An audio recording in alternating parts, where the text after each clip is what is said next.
Pozdrav svima, danas ću vam pokazati kako da iz pesme izdvojite matricu pomoću programa Audacity. To je jedan program koji omogućava i da pravite neke efekte šta hoćete na nekoj pesmi. Ali ja ću danas da pokažem kako da izdvojite matricu iz pesme.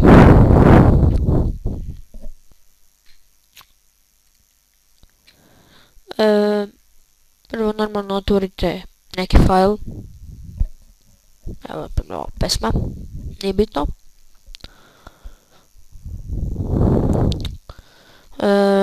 Prvo što treba da uradimo je da kliknemo ovdje i da izaberemo split stereo track, da je razvijemo traku.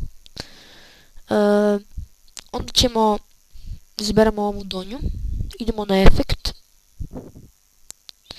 idemo invert. Kada se to završilo, treba da kliknemo ovdje ponovno na ovu strelicu i da kliknemo mono na oba. I sad vidimo da smo uspjeli.